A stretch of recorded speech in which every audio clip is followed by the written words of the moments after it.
सही है यार, क्या टेक्निक निकाली है तूने। अब जल्दी से ना पूरे रोल को लपेट लेती हूँ। साहब जी को क्या ही पता चलेगा कि मैंने पैसे रोल के अंदर छुपा रखे हैं।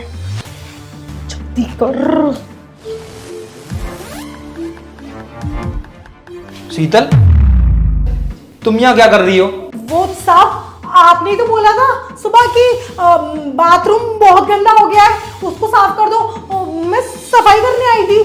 पर साहब आप इतनी जल्दी कैसे आ गए? आप तो शाम को आने वाले थे ना। वो मुझे थोड़ा काम था, पर तुम बाथरूम में सफाई करने के लिए आई हो, पर मुझे तो बाथरूम बिल्कुल भी साफ नहीं लग रहा। हाँ साहब, मैं कर ही तो रही थी।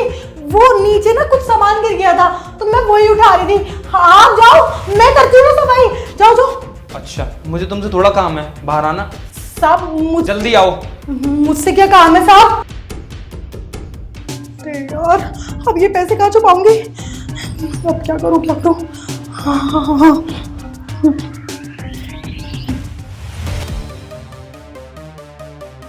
हाँ साहब, क्या हो गया?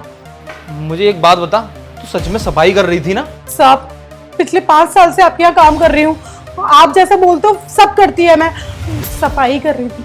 ठीक है फिर, तो जा यहाँ से। धन्यवाद साहब, मैं घर निकल जाती हूँ। ठीक है।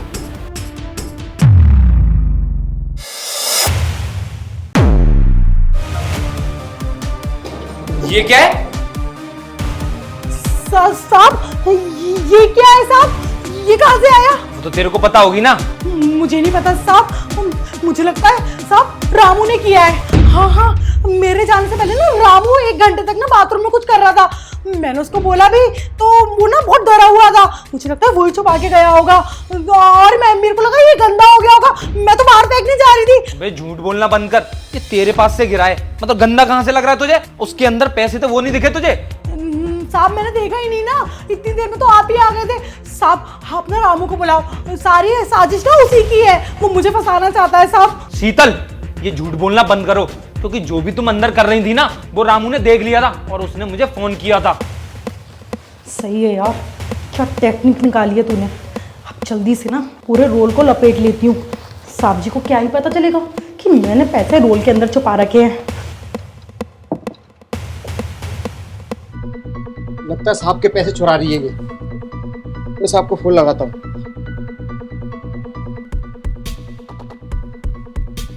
हेलो साहब, वो शीतल है ना, वो आपके पैसे चुरा रही है। आप जल्दी आइए साहब। जी। मतलब तुम मेरे घर में चोरी कर रही हो? नहीं साहब, मैं ना बस ये पैसे देख के ना लालच में आ गई थी। तो मैंने सोचा कि इन पैसों को चुरा के ना इस टॉयलेट पेपर में छुपा देती हूँ और किसी को कुछ पता नहीं चलेगा। देखो, जो भी तुमने किया है ना, बहुत गलत किया है। पिछले तुम 5 साल से मेरे घर में काम कर रही हो और पता नहीं कितनी चीजें चुरा के ले जा चुकी होंगी तुम। मैं तुम्हें ऐसे नहीं छोड़ूंगा। पुलिस बस आती होगी, क्योंकि रामू पुलिस को लेने गया है।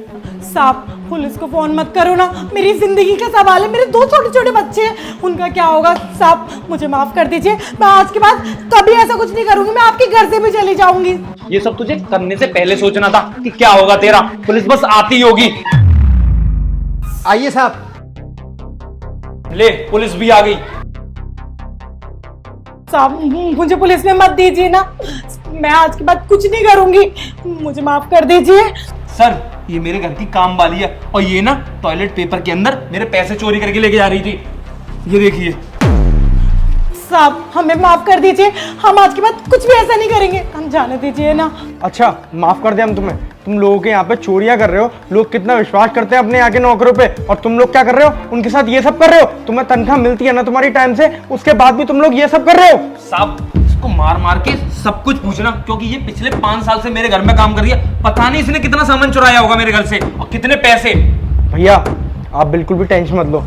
अभी इसको यहाँ से थाने ले जाके ना लेडीज कांस्टेबल के हवाले करूंगा। वो इससे पूछवाएंगी कि इसने आपके घर से क्या क्या चुराया है। साहब मैं बताती है ना, मैंने थोड़ा सा ना वो सोना चुराया था उस दिन मालकिन जब चली गई थी।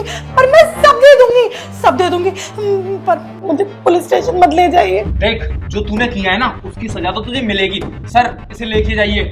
चल बेटा चल।